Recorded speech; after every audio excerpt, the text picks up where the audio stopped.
श्री शिवाय नमस्तु भयम। दोस्तों, जैसा कि आप सभी लोग जानते हैं कि 4 मार्च 2026 यानी बुधवार को पड़ रही है चैत्र महीने की प्रतिपदा तिथि।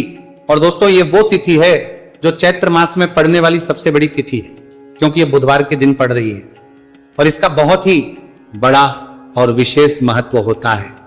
पूज्य गुरु जी ने कहा है कि अगर कभी भी मौका लग जाए और चैत्र महीने की प्रतिपदा तिथि बुधवार पड़ जाए तो आप लोगों को 108 चावल के उपाय तो अवश्य ही करना चाहिए। इन दोनों का संयोग बहुत ही कम आता है। इसी के साथ में गुरुजी ने अपनी शिवपुराण कथा में बताया है कि इस दिन आपको 108 चावल दाने का उपाय तो आपको अवश्य ही करना चाहिए, क्योंकि ऐसा दिन पूरे साल में सिर्फ एक ही बार आता है। और दोस्तों, आप सभी लोग जानते हो कि बुधवार प्रतिपदा तिथि का अगर सबसे बड़ा कोई उपाय है तो वो 108 चावल के दाने वाला उपाय है। तो दोस्तों, इसके दिन आप लोगों को इस 108 चावल दाने वाले उपाय को जरूर करना है। बहुत सारे लोग होंगे जिन लोगों ने इस उपाय को ना किया हो, मतलब पूरा साल निकल गया, उन्होंने किसी भी दिन इस 108 चावल के दाने वाले उपाय को ना किया हो। पर दोस्तों, आपके पास एक आखिरी मौका बचा हुआ है जो कि 4 मार्च के दिन है। तो इस दिन आप लोगों को इस वाले उपाय को जरूर कर लेना है। भले ही आपने पूरे महीने भर इस उपाय को न किया हो, अगर आपने इस पौष महीने के बुधवार के दिन अगर इस वाले उपाय को कर लिया तो आपको इस उपाय को करने का वो फल मिलेगा जिसकी आपने कभी कल्पना भी नहीं करी होगी। इसीलिए आप लोग इस वाले उपाय को एक बार जरूर कर लेना है, ताकि आप लोगों के हाथ से ये मौका ना जा सके और आपको इस वाले उपाय को कर लेना, उपाय को करने का फल मिल सके। दोस्तों, ये उपाय पंडित जी ने अपनी अभी की ही श्री शिव महापुराण की कथा में बताया है, जिस उपाय को आज हम आपको बहुत अच्छे से समझाने वाले हैं। इसको देखने के बाद इस उपाय को समझने के लिए आपको कोई और वीडियो को देखने की जरूरत नहीं पड़ेगी। तो चलिए दोस्तों, उपाय को शुरू करते हैं। देखिए, ये इस चैत्र महीने के बुधवार प्रतिपदा तिथि के दिन ये इतना खास होता है, इतना महत्वपूर्ण होता है। देखा गया है कभी कभी बड़े बड़े पूजा पाठ अनुष्ठान से जो मनोकामना पूर्ण नहीं होते, वो चैत्र महीने के बुधवार के दिन एक छोटे से उपाय करने से ही आपकी मनोकामना पूर्ण जाती है। और बहुत सारे लोगों ने इस उपाय को किया भी है और उनको इस उपाय को करने का फल भी जरूर मिला है। अगर आप लोग भी इस उपाय को करना चाहते हैं तो आप इस उपाय को पहले अच्छे से समझ लेना, सुन लेना, उसके बाद करना। आपको इस उपाय का फल जरूर मिलेगा। और इस उपाय को कर लेने से आपके घर में चाहे किसी भी प्रकार की दुहक और समस्या क्यों ना चल रही हो, आपको उसका कारण भी नहीं पता है कि भाई ये समस्या किस कारण से चल रही है। उसका भी कारण हो सकता है, जैसे पितृदोष हो सकता है या किसी भी तरह का मंगल दोष भी हो सकता है। तो इस दिन आप लोगों को यह वाला उपाय कर लेना है। यह एक ऐसा उपाय है जिस उपाय को अगर किसी विशेष दिन पर किया जाए तो भाई उस विशेष दिन का जो है वो तो हमें मिलता ही मिलता है। पर हमने उस दिन पर इस उपाय को किया है तो हमें उससे भी बड़ा फल मिलता है, और फल बहुत जल्दी मिलता है, क्योंकि आप इस उपाय बहुत ही बड़े और विशेष दिन पर कर रहे हो। तो चलिए अब उपाय के बारे में बात करते हैं। लेकिन उससे पहले आप लोगों को यह जानना आवश्यक है कि आखिर ये उपाय किस समय करना है, किसको करना है और कैसे करना है। तो चलिए हम आगे आपको वीडियो में एक एक करके बता देते हैं। लेकिन उससे पहले अगर आप लोग हमारे चैनल पर पहली बार आए हैं या फिर मेरी आवाज आज पहली बार सुन रहे हैं तो हमारे चैनल को सब्सक्राइब जरूर कर लेना और इस वीडियो को लाइक करके कमेंट बॉक्स में श्री शिवाय नमस्तु भयम ओम नमः शिवाय जरूर टाइप कर देना। तो दोस्तों, इस 108 चावल के दाने वाले उपाय को हमें इस बुधवार प्रतिपदा तिथि के दिन कैसे करना है, किसको करना है, किस समय करना है और कहां पर करना है, ये सारे सवालों के जवाब आपको इस वीडियो में मिल जाएंगे। और जो ये वीडियो देखिएगा भाई, उसको 108 चावल के दाने वाला उपाय जरूर करना चाहिए, क्योंकि इस दिन एक चावल के दाने का भी बहुत ही बड़ा और विशेष महत्व होता है। और जब बात आ जाए 108 तो ये सोने पे सुहागा वाली बात हो जाती है और ये एक बहुत ही बड़ा उपाय हो जाता है इस बुधवार प्रतिपदा तिथि का। तो दोस्तों, इस 108 चावल के दाने वाले उपाय को आखिर करना किसको है, सबसे पहले हम लोग वो बात जान लेते हैं। तो देखो, घर की जो बड़ी माताएं बहनें होती हैं, उन माताओं बहनों में से कोई भी एक बड़ी माता बहन इस वाले उपाय को कर सकती है। और दोस्तों, अगर आप चाहें तो अपने घर में से सभी सदस्यों को भी इसको करवा सकते हैं। अगर किसी व्यक्ति की खुद की कोई मनोकामना है, खुद की कोई दुख और परेशानी है जो कि वह अपने लिए ही करना चाहता है, इस वाले उपाय को तो वह खुद अपने लिए भी कर सकता है। बाकी अगर कोई घर में से ऐसा है जो कि अपने पूरे घर परिवार की सुख और शांति के लिए ये वाला उपाय करना चाहता है, तो भाई वो भी कर सकता है, उसमें भी कोई दिक्कत वाली बात नहीं है। कहने का मतलब यह है कि इस उपाय को हर एक सदस्य भी कर सकता है और पूरे घर परिवार के सदस्य के लिए घर की बड़ी माताओं बहनों में से कोई एक माता बहन भी कर सकती है। माताएं बहनें अगर घर में उपस्थित ना हो या वो ये वाला उपाय ना कर पा रही हो, तो फिर घर का कोई बड़ा सदस्य भी इस 108 चावल के दाने वाले उपाय को कर सकता है, चाहे फिर वह पुरुष ही क्यों ना हो, उसमें कोई भी दिक्कत वाली बात नहीं है। अब दोस्तों, इस 108 चावल के दाने वाले उपाय को हमें करना कहां है? हमें इसे शिवजी के मंदिर में जाकर करना है। बहुत सारे लोग प्रश्न करते हैं, हर एक उपाय को करते समय क्या हम इस उपाय को घर पर कर सकते हैं? तो इस वाले उपाय को आप घर पर नहीं कर सकते हो। इस वाले उपाय को करने के लिए आपको शिवजी के मंदिर ही जाना पड़ेगा। उसके बाद में दोस्तों जो अगला प्रश्न निकल कर आता है वो यह आता है इस उपाय को लेकर कि आखिर इस उपाय को हमें किस समय करना है, सुबह के समय करना है कि किस समय करना है? तो देखो, इस वाले उपाय को आप लोग सुबह के समय भी कर सकते हो और शाम के समय प्रदोष काल में भी कर सकते हो।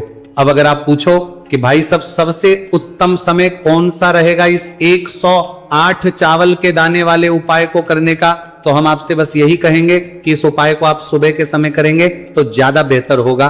बाकी अगर प्रदोष काल शाम के समय भी करेंगे तो भी अच्छा होगा, उसमें कोई भी दिक्कत वाली बात नहीं है। तो अब जो अगली सबसे बड़ी और महत्वपूर्ण बात आती है वो यह आती है कि सुबह अगर हम उपाय को करेंगे तो हमें कितने बजे से लेकर कितने बजे तक के बीच में करना है, और शाम के समय प्रदोष काल में करेंगे तो हमें कितने बजे से लेकर कितने बजे के बीच में करना है। तो देखो, सुबह जितनी जल्दी हो सके आप उपाय को करने की कोशिश करना। बाकी अगर किसी कारणवश लेट भी हो जाओ, देर भी हो जाए, तो 10 या 11 बजे तक भी आप उपाय कर लेना, पर 12 बजे से ज्यादा देरी ना हो, ठीक है? इस बात का ध्यान रखना। उसके बाद में दोस्तों अगर शाम के समय प्रदोष काल की बात करें, प्रदोष काल का जो समय है होता है वो शाम के 6 बजे से शुरू हो जाता है। मतलब शाम के 6 बजे से लेकर 7 बजे के बीच का जो समय होता है यह समय प्रदोष काल का समय होता है। पर अभी जो मौसम चल रहा है इस मौसम में जो है शाम बहुत देरी से होती है, तो आप इस उपाय को 7 या 8 बजे के बीच में भी कर सकते हो। मतलब शाम के 6 बजे से रात बजे के बीच में आप कभी भी इस वाले उपाय को कर सकते हो, उसमें कोई भी दिक्कत वाली बात नहीं है।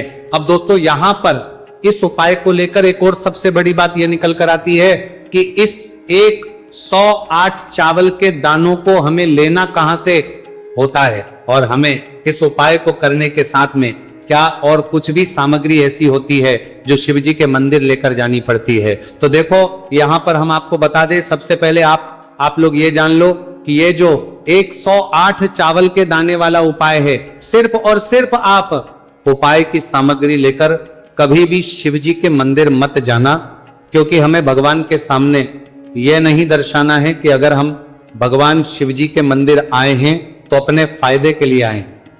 तो इसीलिए जो भी पूजन सामग्री है, उपाय सामग्री है, 108 चावल के दाने, इसके साथ में आपको पूजन सामग्री भी जरूर लेकर जाना है। देखो, अगर सुबह के समय उपाय कर रहे हो तो उसी बात है, 1 लोटा जल तो आप लेकर जाओगे ही जाओगे। वही 1 लोटा जल अगर मिट्टी का जल हो तो बहुत अच्छा रहेगा। मिट्टी का जल कैसे बनाया जाता है इसके लिए हमने पहले से बहुत सारी वीडियोस बना दी है। आपके पास इस दिन एक आखिरी मौका रहेगा मिट्टी का जल शिवजी पर चढ़ाने का और उपाय को करने का, बहुत बड़ा आपको इस दिन फल मिलेगा। तो इसलिए इस दिन हो सके तो भाई मिट्टी का जल चढ़ाना तो अपने साथ में कम से कम 1 लोटा जल तो आपको लेकर ही जाना है। अगर मिट्टी का जल नहीं है तो घर का जल भी आप इस्तेमाल कर सकते हो। इसके अलावा जो भी पूजन सामग्री है, देखो 108 चावल के दाने ये अलग आपके रहेंगे और जो आपकी पूजन सामग्री रहेगी वो अलग रहेगी। पूजन सामग्री में आप जो भी चीज लेकर जाना चाहे वो लेकर जा सकते हैं, उसमें कोई भी दिक्कत वाली बात नहीं है। वही अगर हम बात करें शाम के समय की, तो शाम के समय शिवजी पर जल नहीं चढ़ता है, इसीलिए शाम के समय आप लोग एक दीपक तैयार कर ले जो कि गोलबत्ती का आटे, शुद्ध देसी गाय का घी का होगा, है ना। इस बात का आप लोगों को ध्यान रखना है। और इस दीपक को आपको घर से जलाकर नहीं लेकर जाना है, भगवान शिवजी के मंदिर में जाकर ही जलाना है। इस बात का भी आप लोगों को ध्यान रखना है। अब दोस्तों यहां पर हमें इस बात को समझना है कि ये 108 चावल के दाने हमें लेना कहां से है। क्या हमें दुकान से लेकर आना है, या हमें अपने घर से लेना है, या कहां से लेकर आना है, और कौन से चावल लेना है, क्योंकि चावल भी बहुत प्रकार के होते हैं। तो देखो, इन सभी सवालों के आप लोग एक बात में सुन लो कि भाई ये जो उपाय है, इस उपाय में आपको ये नहीं देखना है कि भाई कौन से चावल है, कौन से चावल नहीं है। बस जो भी चावल ले रहे हो वो चावल का दाना साबुत होना चाहिए, मतलब साबुत होना चाहिए, टूटा हुआ नहीं होना चाहिए, कटा पीटा नहीं होना चाहिए।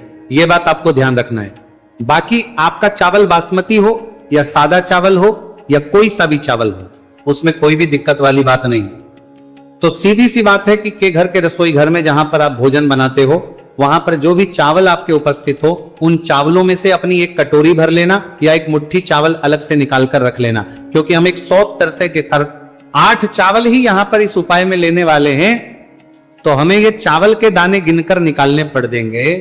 इस बात का आप लोगों को ध्यान रखना है। तो अपने उस चावल की कटोरी में से या चावल में से 108 ऐसे चावल के दाने आप लोग निकाल लो जो कि टूटे हुए ना हो, जिनमें कोई दाग ना लगा हुआ हो, है ना। अच्छे साबुत चावल के दाने 108 दाने आप लोग निकाल कर रख लो, और इन्हें किसी भी एक कागज की पुड़िया में या किसी एक छोटी सी कटोरी में आप लोग रख लो, ताकि यह सुरक्षित रहे, आपके एक भी चावल का दाना इधर उधर ना हो, और आपका उपाय भी पूरा अच्छे से हो जाए। तो भाई जैसे ही आपका उपाय की जो सामग्री है, 108 चावल के दाने ये तैयार हो जाते हैं। उसके में आपको जो भी अपनी पूजन सामग्री है, सुबह के समय कर रहे हो तो 1 लोटा जल या पूजन सामग्री जो लेकर जाना चाहो उसकी भी तैयारी कर लेना, और शाम के समय जा रहे हो तो भाई अपना जो दीपक है उसे तैयार कर लेना, ठीक है। और उपाय को करते समय शुद्धता का विशेष रूप से ध्यान रखना, ठीक है। सुबह सुबह स्नान करने के बाद ही उपाय को करने की आप लोग तैयारी करना। उसके बाद अगर शाम के समय की बात करें तो शाम के समय स्नान करने की जरूरत नहीं है, पर शुद्धता का ध्यान रखना है आपको। स्नान तो नहीं करेंगे, आप हाथ मुंह धोकर भी इस वाले उपाय को शाम के समय प्रदोष काल में कर सकते हैं, इसमें कोई दिक्कत वाली बात नहीं है। तो आप अपने उपाय की पूरी सामग्री तैयार करके आपके पास ही जो आपका शिव मंदिर हो वहां पर पहुंच जाइए। सबसे पहले शिव मंदिर में जाकर आप लोगों को उपाय नहीं करना है, पहले भगवान के दर्शन करना है, भगवान से आशीर्वाद प्राप्त करना है। फिर शिव जी की शिव के पास में आना है। शिवलिंग के पास में आने के बाद आप जो पूजन सामग्री लेकर आए हुए हैं, जैसे कि सुबह गए हुए होंगे, तो 1 लोटा जल और जो भी पूजन सामग्री लेकर आए हैं आप उनसे भगवान शिव जी की पूजन कीजिए। सबसे पहले तो 1 लोटा जल ही चढ़ेगा, उसके बाद में आपकी पूजन सामग्री चढ़ेगी। उसके बाद में अगर दोस्तों शाम के समय अगर आप इस उपाय को कर रहे हो